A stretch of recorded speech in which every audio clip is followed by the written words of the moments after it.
Aquí comienza Hola Montgomery, el podcast. Historias de los inmigrantes contadas de la mano de la periodista Andrea Serralde, porque todos tenemos una historia que contar. Hola, ¿qué tal? Bienvenidos a Hola Montgomery, el podcast. Les saluda con el gusto de siempre Andrea Serralde. Y hoy en nuestros estudios nos acompaña Florentino Duarte, un sobreviviente de cáncer que nos viene a contar su historia. Florentino, bienvenido, ¿cómo estás? Bueno, bien, muchas gracias por la invitación y bueno, de verdad agradecido por esta oportunidad de poder expresar o transmitir lo que ha sido mi experiencia con esta dura enfermedad. Vamos a remontarnos al 19 de abril del 2021. ¿Cómo fue ese día para ti? Bueno, ese fue uno de los días más trascendentes en mi vida. Fue el día en que recibo la noticia de parte de mi esposa, la habían llamado del hospital, el doctor, para comunicarle que la biopsia que me habían practicado había dado positivo y que tenía un tipo de cáncer que es el Hodgkin linfoma o linfoma de Hodgkin, que no se sabía el estadio y que había que hacer una serie de exámenes más y que me estaban remitiendo a un oncólogo para que me empezara a practicar todos los exámenes necesarios. Fue una noticia que nadie espera, o sea, es la noticia que nadie quiere escuchar en su vida. Nadie quiere escucharla. Ese día me tocó escucharla y sentí como algo, como una corriente de agua fría por dentro del cuerpo, por toda la sangre que me la helaba y salió por los pies. O sea, todo, desde la punta de la cabeza hasta la punta de los pies y ahí salió. Pero me ocurrió algo extraordinario también. Para mí es extraordinario, ¿no? Nunca imaginé cómo iba a reaccionar yo. No sé si a las personas les va a pasar lo mismo, que no se sabe cómo uno va a reaccionar en ciertas situaciones. Pero yo en ese mismo momento lo que hice fue aceptar de alguna manera la enfermedad, que estaba, que la tenía y que lo que había era que trabajar de alguna manera en lo que había que hacer para vencerla y para ver si podía superarla. ¿Nunca te pasó por la cabeza que podrías perder la vida, que ibas a morir? Porque cáncer muchas veces lo asemejamos con sinónimo de muerte. ¿Te pasó algo similar a ti o no? Lo que hice, sí, de alguna manera sí, claro, porque uno cuando tiene este tipo de enfermedades que son, bueno, el cáncer es una enfermedad que es terrible y que tiene un índice muy alto de mortalidad desde el punto de vista estadístico, pero entonces lo que hice fue buscar algunas respuestas, pero no sin negar la enfermedad. Y entonces empecé de alguna manera a leer un poco sobre la vida. Se me empezó a desarrollar algo extraño que de verdad que para mí es extraño, que empecé a pensar desde el punto de vista filosófico de la vida, de qué somos, de dónde venimos. Entonces empecé a pensar en la muerte también y a leer mucho. Y entre esos, bueno, ya yo había leído anteriormente, o sea, a mí me había gustado mucho un psicólogo español, no sé si lo puedo mencionar, él es Rafael Santandreu. Él es, de alguna manera, él sigue un poquito la parte de la filosofía estoica, del estoicismo, de aceptar el destino. Y él hablaba allí, él decía que la muerte es la hermana gemela de la vida, que desde que nacemos comenzamos a morir. Es decir, que no podemos verla como algo, como ese tabú extraño, que no, es real. Ahora, que nos guste o no, es otra cosa. Por supuesto, nadie quiere morirse. Todos queremos vivir. Pero ella es real y ella existe. Y ella va a llegar. Ahora, el tema es que yo empecé como a tratar de tener ciertos diálogos con ella, desde el punto de vista espiritual y literario. Yo escribía, yo soltaba lo que sentía y eso me ayudaba. Y la vi y empecé a verla como, parece extraño, pero la empecé a ver como natural. Por supuesto, en el caso mío, o sea, yo como el paciente del cáncer y como el afectado directamente, no significa que no estuviera afectada a mi familia, porque mi esposa estaba afectada, mis hijos también. Pero yo había luchado para vencer ese miedo a la muerte. Pero eso no se aprende así, que tú vas a un sitio a aprenderlo. Eso tienes que buscarlo tú, esa respuesta. Esa respuesta nadie te la va a enseñar. Florentino, tú sales de Venezuela, emigras a Colombia, de Colombia terminas aquí en Estados Unidos.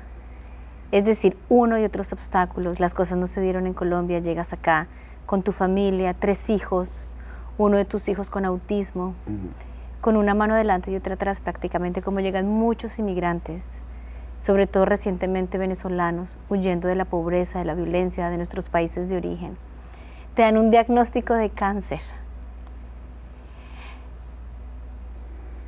¿Qué haces con esta noticia? A raíz de eso comienzas a escribir un libro. No te das por vencido, no te echas a llorar, como muchos tal vez lo harían, sino que escribes un libro. ¿De dónde nace Fuerte y Valiente? Un libro que está a punto de salir, que emplasmas cada una de esas palabras, tu experiencia de vida. ¿Cómo haces en medio de toda esta situación para escribir ese libro? ¿Qué te hace ese llamado interior para plasmar tu historia en un libro? Bueno, debo confesarte, al inicio, o sea, como te dije, no sabía cómo iba a reaccionar. Yo reflexionaba mucho, pensaba mucho.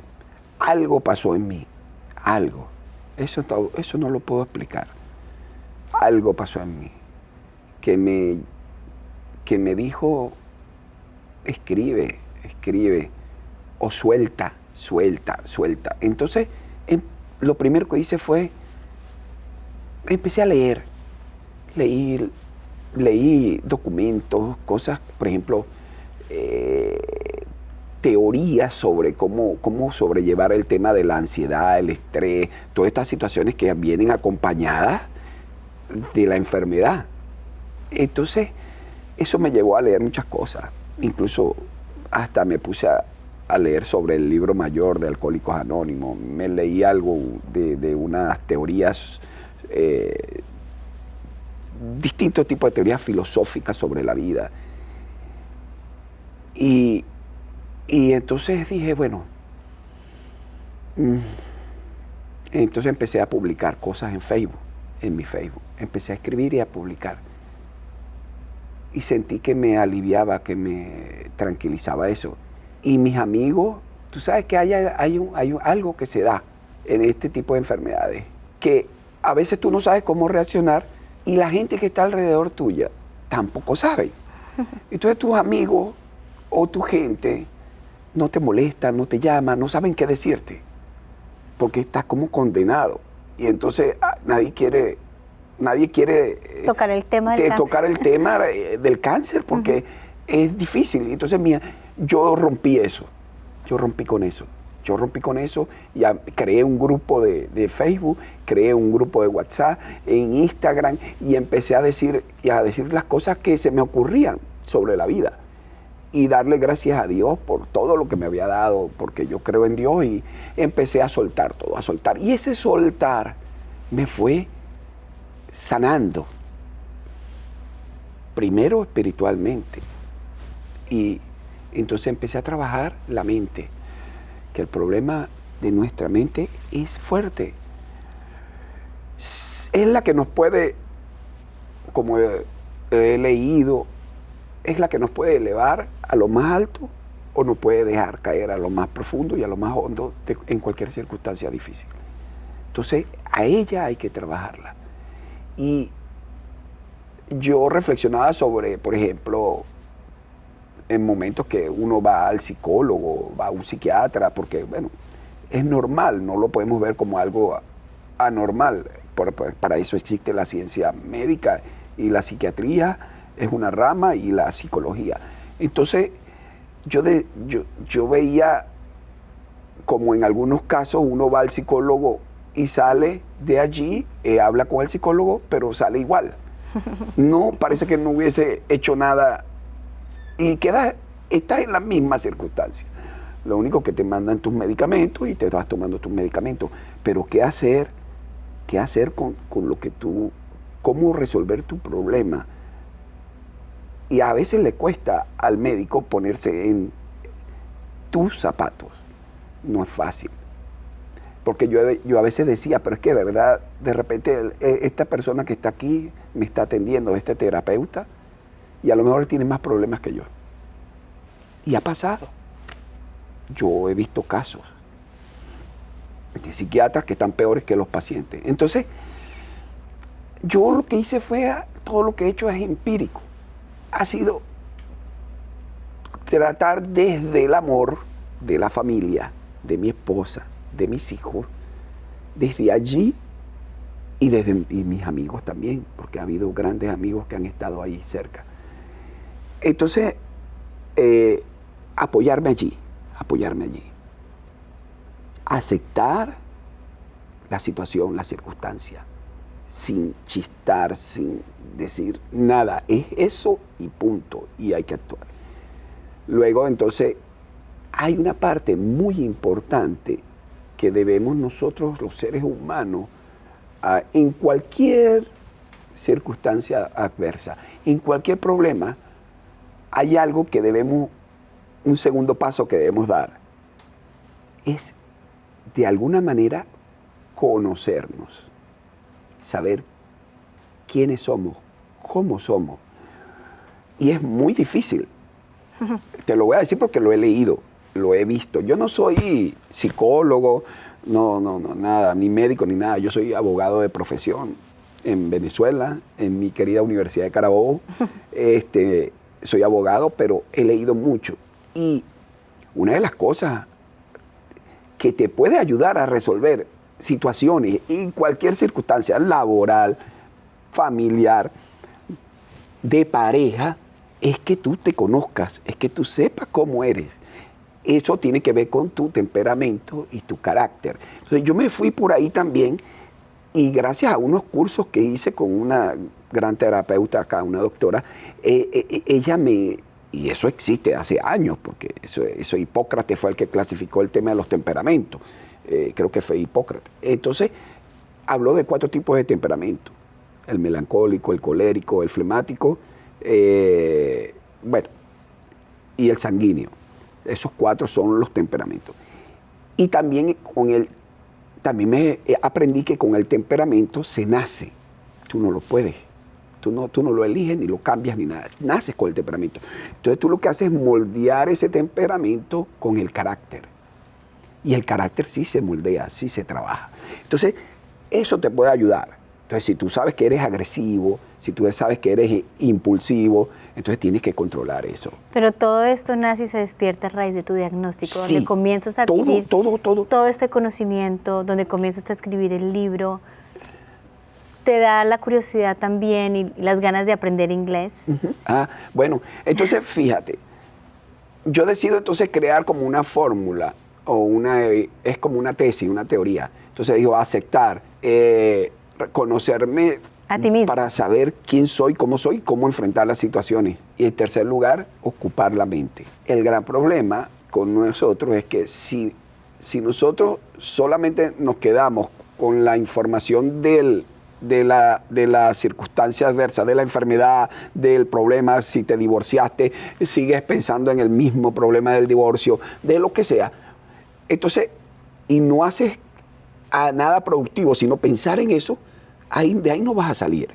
Entonces, hay que ocupar la mente, hay que pensar en positivo y hay que hacer lo que nos guste y lo que nos dé placer incluso.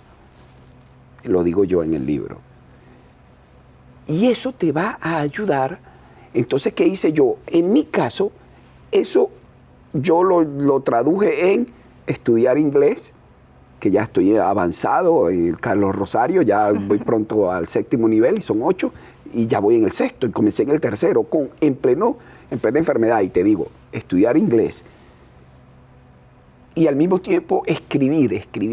Entonces mi mente estuvo ocupada. Pero en medio de quimioterapias y radioterapias. No, bueno, en medio de, te voy a decir, en medio de 2 biopsias, un port placement que me pusieron aquí, que todavía lo tengo, tienen que quitármelo mediante cirugía, 8 ciclos de quimioterapia, 17 sesiones de radioterapia en 4 partes del cuerpo, aquí y en cada uno de los lados de los pulmones. Eso me afectó fuerte. Estuve hospitalizado 2 veces. Una fue por más o menos 12 días y la otra estuve en cuidados intensivos, que la radioterapia, por sus efectos secundarios, me mandaron a terapia intensiva y estuve 4 días en terapia intensiva.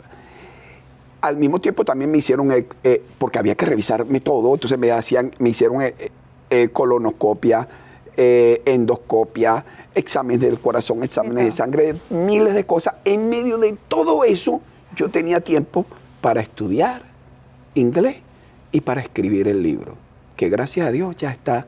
Estoy esperando es que próximamente en noviembre, a finales de noviembre o mediados de noviembre, podamos publicarlo. Lo están trabajando una amiga allá en Venezuela. Me está ayudando con el tema de la revisión y maquetear el libro y tratar de publicarlo pronto. Entonces, en medio de todo eso, yo hice eso. Pero, entonces, ahí también utilicé la ciencia médica, por supuesto, porque yo estaba también medicado. Entonces, medicado no solamente para mi salud física, sino mental. Y yo la acepto. Yo acepto que la medicina, yo tengo que acompañar mi fe o lo que yo crea o en lo que crea con la ciencia médica. Porque hay gente que no, que dice, no, ojo que yo me voy por otro tipo de medicina. No, esta es la que hay y ahí voy a... Entonces, me enfoqué en eso. ¿Qué le diría yo a las personas? Si en mi caso, yo ocupé mi mente en eso. Y ahí es donde voy con el ejemplo de los psicólogos, los psiquiatras, que uno sale igual. Es que nosotros, la especie humana es una sola, está bien, somos una sola especie. Nuestros cuerpos tienen los mismos órganos, todos son los mismos órganos parecidos, todos, pero reaccionamos de manera distinta ante cualquier enfermedad. A las adversidades. A las adversidades. Entonces, el cuerpo, eso me lo han dicho médicos, que un cuerpo reacciona a un medicamento distinto por ejemplo, en las quimioterapias. A mí la doctora me dijo, mira, bueno, te vamos a poner este medicamento, me explicaron cuáles eran los medicamentos, son medicamentos nucleares. Eso es fuerte. Se te va a caer el pelo, bueno, a mí no se me cayó el cabello completamente, nada. O sea, poco, y yo mismo me lo corté incluso. Pero hay gente que se les cae el cabello. Entonces, son reacciones distintas. Y a mí, bueno, por supuesto, gracias a Dios me ha ido bien. Hay personas que no le hacen efecto. Entonces, eso pasa con la mente también. Tú vas a un psicólogo y hay técnicas. A mí me dijeron de todo. Relajación, técnica de relajación, meditación, caminar, bailar, todo lo que... Pero entonces, eso es válido. Pero entonces a mí lo único de todo, lo que me relajaba, lo que me hacía quedar tranquilo, incluso que me hacía olvidar de la enfermedad, era escribir, estudiar y ocuparme en otras cosas, y sobre todo escribir. Y hay personas que le puede pasar lo contrario, que escribir, no, ¿de dónde va a sacar eso? Que de repente la meditación sí lo tranquiliza. Pero hay personas que la meditación, y te lo digo con ejemplos de personas que he conocido, que tú le pones música relajante y se estresa. Eso es increíble. Cada persona tiene su propia forma de reaccionar. Y por eso es que debemos conocernos. ¿Cuál ha sido el rol de tu esposa Cecilia en todo este proceso? Mira, ese es el rol más importante en todo. Sé que uno, por supuesto, es el que, como el paciente tiene bueno, un rol fundamental, pero luego mira, no es fácil. Yo tuve que, en el libro, yo tuve que cambiar el final del libro porque me doy cuenta la importancia de mi esposa en esta situación que estamos viviendo. Ella fue fundamental y yo en algún momento traté de ponerme en sus zapatos, eso lo que se llama la empatía, ser empático con ella, y me di cuenta que sin ella yo creo que no hubiese podido lograr salir adelante. Ella sufrió mucho. Ella, al igual que el paciente, los cuidadores también necesitan tratamiento de salud mental. Entonces ella era la cuidadora principal y ella me dice después, cuando ya hemos pasado la tempestad un poco y estamos como en la calma, me dice que que ella a veces lloraba a solas, pero no podía demostrar debilidad ante mí, que yo llegué a despedirme de mis hijos. Desde el punto de vista de cuando estuve en la primera hospitalización, yo le dije a Cecilia que me despidiera, porque yo creí que ya yo no pasaba de allí. ¿Y qué les dijiste en ese momento? ¿Cómo fue esa despedida? Yo le dije que, bueno, que la quería, que quería a mis hijos, que bueno, si me tenía que ir ya no podía hacer nada, pues que Dios, agarrarnos de Dios y ya, algo así. Y bueno, fue duro porque yo veía que, porque yo comencé con una especie de infección y no bajaba y eso se convirtió en una sepsis. Y hay un porcentaje muy alto de personas que le da este tipo de enfermedad, septicemia, que es una infección generalizada, es un alto porcentaje que fallece. Y yo recuerdo una tía de mi esposa que murió de eso. Y yo dije, bueno, ya yo me empecé a inflamar, a hinchar, o sea, fue difícil. Pero Cecilia estuvo allí, entonces yo había pensado que, bueno, vencer el cáncer de alguna manera o superar el cáncer es la felicidad, dije yo. Entonces ese va a ser mi último capítulo del libro. Pero no, la felicidad no es el último capítulo del libro. La felicidad no es lo último en la vida. Lo último y lo principal, no es lo primero en la vida. Lo último y lo primero en la vida es el amor. Entonces, la felicidad es efímera, la felicidad son momentos. Claro que eso es buena, pero el amor es permanente, el amor no se acaba, el amor es cuando es verdadero, por supuesto. Pero ¿cuál es el amor verdadero? El del padre al hijo, el de la madre con sus hijos, el de los esposos que se quieren y hasta lo último, bueno, eso es verdadero. Hasta que llegan a viejito, ese es un amor verdadero. Se va uno, después va el otro, pero ese amor no se acaba. Ese amor no se acaba. Ese amor, el que se va, se lleva una parte. Y el que se queda con la otra parte. Y luego se encuentran de nuevo, que yo llamo se reencuentran de nuevo. Y el amor se reencuentra. Y entonces, bueno, por supuesto, como consecuencia de eso, viene la felicidad. Pero el amor es lo fundamental en cualquier circunstancia, en cualquier problema que tengas. Apoyarte con tu familia, apoyarte con quienes te quieren, te aman y que son capaces de acompañarte y de dar todo su tiempo, su esfuerzo en ayudarte a salir adelante. Ahí es lo primero, pero dejarte también ayudar. O sea, eso es fundamental. Y bueno, a mí me dio por escribir, bueno, eso. Hay a quien en una circunstancia de estrés, de un tipo de enfermedad, le da por hacer ejercicio. Y de repente esa persona, el estrés lo vence haciendo ejercicio y se convierte en un gran atleta. Uh-huh. Eso. Pero Florentino, me encanta el final de tu libro, que es como el final de este capítulo, de este duro obstáculo que es el cáncer. Y el amor es la respuesta. Uh-huh. Tú lo dices muy claro. El final de mi libro y el final de este capítulo, de estos episodios tan duros de cáncer, es el amor. Sí, el amor. Y también creo que hay que transigir. no lo he comentado, pero creo en la... Transigir es aceptar. Transigir es reconocer al otro, reconocer la postura del otro, incluso ceder. Entonces, yo transigí con el cáncer, transigí con él. Ahora, peleé con él también, sí. Luché contra él.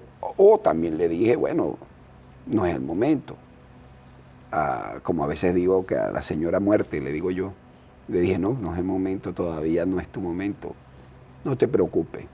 Ni yo me voy o sea, yo me voy a quedar tranquilo. Yo lo que te quiero convencer, señora muerte, es que todavía no es el momento. Ahora, cuando me toque el momento, no te preocupes que me voy a ir tranquilo contigo. Porque de alguna manera es real.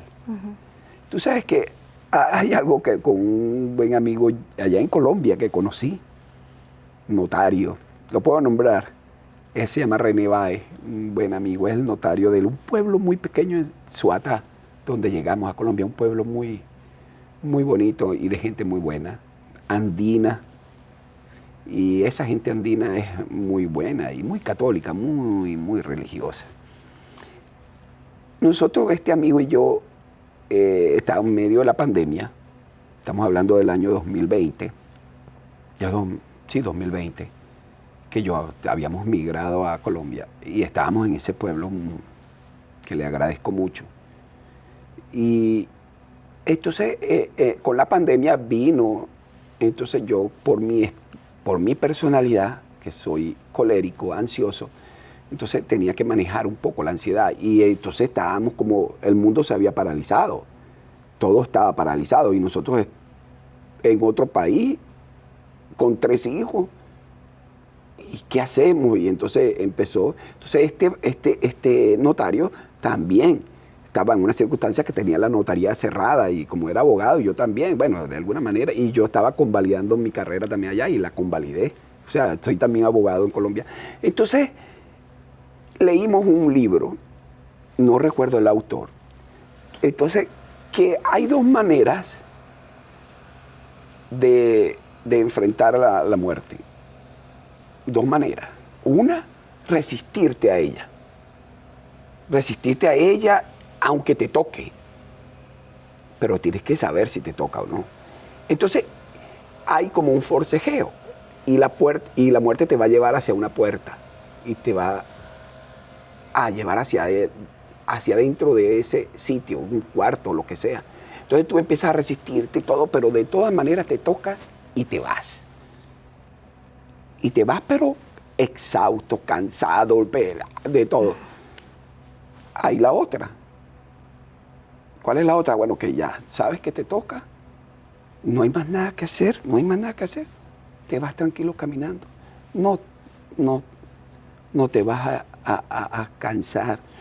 No vas a luchar contra lo que no puedes luchar porque no lo puedes controlar. Y entonces te vas tranquilo y te vas tranquilito. Esa es otra manera de pasar. Agarra de la mano de la muerte y pasa a la puerta. Y ya.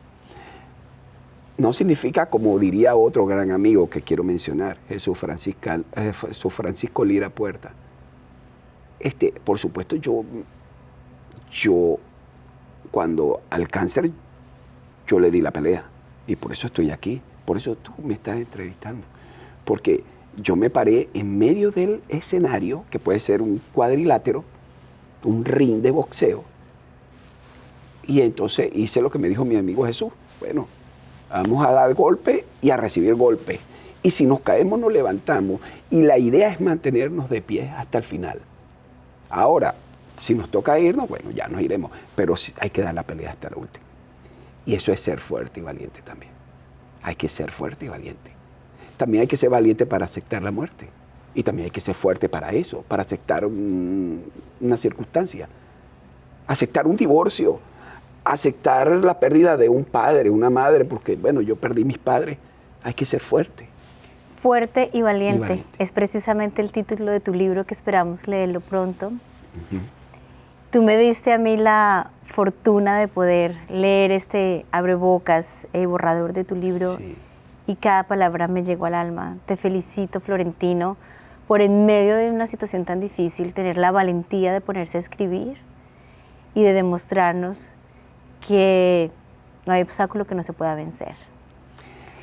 Todo lo que te dejó de enseñanza este proceso, así que quiero darte las gracias por compartir tu historia, por escribir para que quede plasmado también, no solamente para esta generación, para futuras generaciones, para tus hijos, para tu familia, lo que viviste, lo que aprendiste de ello y lo que seguirás enseñándonos en el transcurso de esta vida. Y como tú lo dices, hasta que la señora muerte nos lleve. Sí. Así que gracias, Florentino.